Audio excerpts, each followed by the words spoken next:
பிரியமானவர்களே, ஆண்டவராகிய இயேசு கிறிஸ்துவின் நாமத்தினாலே உங்கள் யாவரையும் அன்போடு கூட நான் வாழ்த்துகிறேன். ஆண்டவர் கிருபையாய் நமக்கு கொடுத்த இந்த புதிய நாளுக்காக முதலாவது நாம் ஆண்டவருக்கு நன்றி சொல்லுவோம்.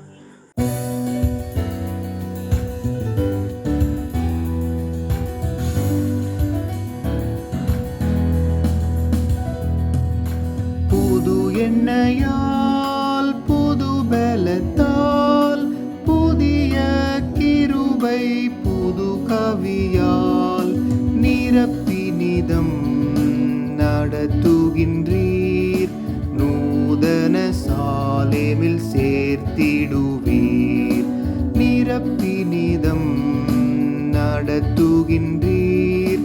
நூதன சாலேமில் சேர்த்திடுவீர். பாதம் பணிந்தேன் என்னாலும் துதியே, உம்மை அன்றி யாரை பாடுவேன்.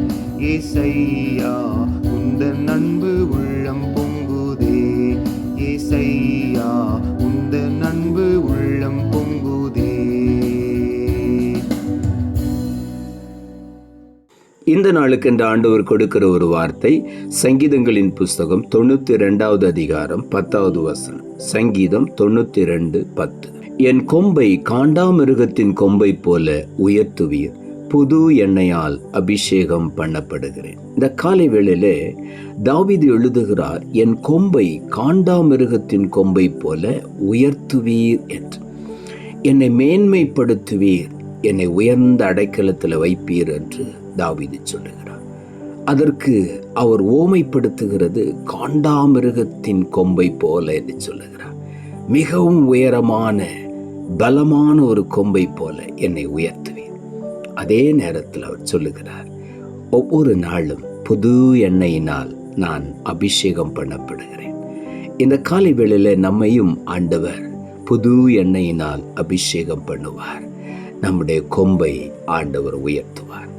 சங்கீதங்களின் புஸ்தகம் 3ஆம் அதிகாரம் 3ஆம் வசனம் சொல்லுகிறது, ஆனாலும் கர்த்தாவே, நீர் என் கேடகமும் என் மகிமையும் என் தலையை உயர்த்துகிறவருமாயிருக்கிறீர். இங்கே தாவீது சொல்லுகிறார், நீர் ஒருவர்தான் என் தலையை உயர்த்துகிற தேவன். நீர்தான் என்னுடைய கேடகம், என்னுடைய மகிமை நீர்தான். நீர்தான் என் தலையை உயர்த்தி மேன்மைப்படுத்துவேன். என்னை உயர்ந்த அடைக்கலத்தில் வைப்பேன். என் தலையை நீர் உயர்த்தி மேன்மைப்படுத்துவேன். இந்த காலை வேளையிலே நம்முடைய தலைகளை ஆண்டவர் உயர்த்தி ஆசீர்வதிப்பார். சங்கீதங்களின் புஸ்தகம் 27ஆம் அதிகாரம் 5வது வசனம் இப்படியாய் சொல்லுகிறது, தீங்கு நாளில் அவர் என்னை தம்முடைய கூடாரத்தில் மறைத்து என்னை தமது கூடார மறைவிலே ஒளித்து வைத்து என்னை கன்மலையின் மேல் உயர்த்துவார். இந்த காலை வேளையில் ஆண்டவருடைய வார்த்தை சொல்லுகிறது, தீங்கு நாள் வரும் பொழுது நாம் அந்த தீங்கு நாளை காண முடியாத அளவிற்கு ஆண்டவர் அவருடைய கூடாரத்துக்குள்ளே நம்மை மறைத்து கொள்வாராம். மாத்திரமல்ல, அவருடைய கூடார மறைவிலே நம்மை ஒளித்து வைத்துக் கொள்வார். தீங்கு நாளை என்னுடைய மகனுடைய வாழ்க்கையில அவன் பார்க்கவே கூடாது. என் மகளுடைய வாழ்க்கையில தீங்கு நாளை அவள் பார்க்கவே கூடாது என்று சொல்லி அவர் நம்மை அவருடைய கூடாரத்திலே மறைத்துக் கொள்ளுகிறார். அவருடைய கூடார மறைவிலே ஒளித்து வைத்து நம்மை காப்பாற்றுகிறார்.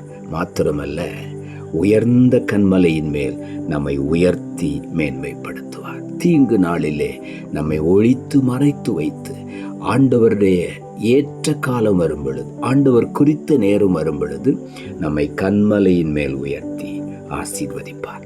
மத்தேயு எழுதின சுவிசேஷம் 23ஆம் அதிகாரம் 12ஆம் வசனம் சொல்லுகிறது, தன்னை உயர்த்துகிறவன் தாழ்த்தப்படுவான், தன்னை தாழ்த்துகிறவன் உயர்த்தப்படுவான்.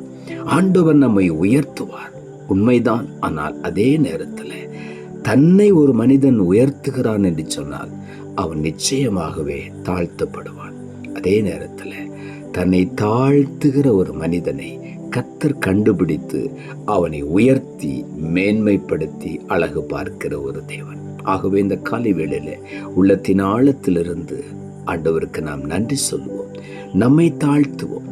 என்னால் ஒன்று முடியாதுன்னு சொல்லி நம்மை அர்ப்பணிக்கும் பொழுது ஆண்டவர் நம்மை உயர்த்தி மேன்மைப்படுத்துவார். சங்கீதங்களின் புஸ்தகம் 23ஆம் அதிகாரம் 5வது வசனம் சொல்லுகிறது, என் சத்துருக்களுக்கு முன்பாக நீர் எனக்கு ஒரு பந்தியை ஆயத்தப்படுத்தி என் தலையை எண்ணெயால் அபிஷேகம் பண்ணுகிறீர், என் பாத்திரம் நிரம்பி வழிகிறது என்று தாவீது எழுதுகிறார். சத்துருக்களுக்கு முன்பாகவே எனக்கு ஒரு பந்தியை ஆயத்தப்படுத்துவேன். இந்த காலை வேளையில நாம் சத்துருக்களை குறித்து பயப்பட வேண்டிய அவசியமே இல்லை. ஆண்டவரே சொல்லுகிறார், சத்துருக்களுக்கு முன்பாக உனக்கு நான் பந்தியை ஆயத்தப்படுத்துவேன். தாவீது அப்படி எழுதுகிறார், என் சத்துருக்களுக்கு முன்பாக நீர் எனக்கு பந்தி ஆயத்தப்படுத்துவீர், என் தலையை எண்ணெயினால் அபிஷேகம் பண்ணுவீர், என் பாத்திரம் நிரம்பி வழியும் என்று சொல்லி இந்த காலை வேளையில நம்மையும் கூட அப்படித்தான் இதுவரையிலும் நாம் சத்துருவுக்கு பயந்திருக்கலாம். ஆண்டவர் சொல்லுகிறார், எந்த சத்துருவிற்கே பயந்திருந்தாயோ அந்த சத்துருக்களின் கண்களுக்கு முன்பாக உன்னை நான் உயர்த்துவேன், உனக்கு ஒரு பந்தியை ஆயத்தப்படுத்துவேன், உன் தலையை அவர்கள் முன்பாக எண்ணெயினால் அபிஷேகம் பண்ணுவேன், உன்னுடைய பாத்திரத்தை நிரம்பி வழியும்படி ஆசீர்வதிப்பேன் என்று இந்த காலை வேளையில சொல்லுகிறார். உற்சாகமாய் ஆண்டவரை நாம் துதிப்போம்.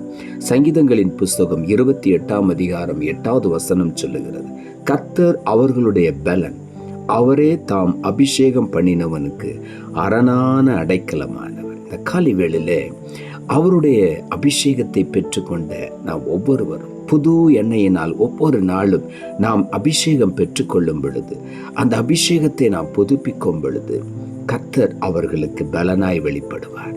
அவரே தாம் அபிஷேகம் பண்ணினவனுக்கு அரணான அடைக்கலமாய் இருந்து அவர்களை எல்லா பொல்லாங்குக்கும் விலைக்கு காத்து கொள்வார். ஆகவே எதை குறித்தும் பயப்படாதபடி தைரியமாய் இயேசுவை மாத்திரம் நம்பி நாம் முன்னேறி செல்வோம். அவரை நாம் பற்றி கொள்வோம். அவர் நம்முடைய கொம்பை உயர்த்துவார். அவர் நம்மை புது எண்ணெயினால் இந்த காலை வேளையிலே அபிஷேகம் பண்ணுவார். அபிஷேகம் நுகங்களை உடைக்கக்கூடியது. இந்த காலை வேளையில் ஆண்டவருடைய அபிஷேகம் நம்மேல் இருக்கிற எல்லா பாரமான நுகங்களை உடைத்து நம்மை மேன்மைப்படுத்தி உயர்ந்த அடைக்கலத்தில் வைத்து ஆண்டவர் ஆசீர்வதிப்பார். உள்ளத்தின் ஆழத்திலிருந்து ஆண்டவருக்கு நாம் நன்றி சொல்லுவோம். நாம் ஜெபிப்போம். அன்புள்ள ஆண்டவரை, கிருபையா நீர் கொடுத்த இந்த புதிய நாளுக்காய் மறுபடியும் எமக்கு நன்றி செலுத்துகிறோம். ஆண்டவர் கொடுத்த ஜீவனுள்ள வார்த்தைக்காக நன்றி. என் கொம்பை காண்டாமிருகத்தின் கொம்பை போல உயர்த்துவீர், புது எண்ணெயால் அபிஷேகம் பண்ணப்படுகிறேன் என்ற வார்த்தையை கொடுத்தேன். வசனத்தை கேட்டுக்கொண்டிருக்கிற ஒவ்வொருடைய வாழ்க்கையிலும் இந்த காலை வேளையில கொம்பை பலப்படுத்தி உறுதிப்படுத்தி அவர்களை உயர்த்தி மேன்மைப்படுத்துவீரா. இதுவரையிலும் எதிர்பார்த்த மேன்மைகளை இன்றைக்கு ஒவ்வொருவரும் பெற்றுக்கொள்ள உதவி செய்யும். உயர்ந்த அடைக்கலத்தில் வைத்து ஆசீர்வதியும். புது எண்ணெயினால் ஒவ்வொருவரையும் அபிஷேகம் பண்ணி புது கிருபையினால் நிரப்பி எல்லாவற்றையும் புதிதாக்கி அவர்களை மேன்மைப்படுத்தி உயர்த்தி ஆசீர்வதியும். உடைய கரத்தில் ஒப்புக் கொடுக்கிறோம். இரட்சகர் இயேசுவின் நாமத்தில் ஜெபிக்கிறோம் நல்ல பிதாவே, ஆமென்.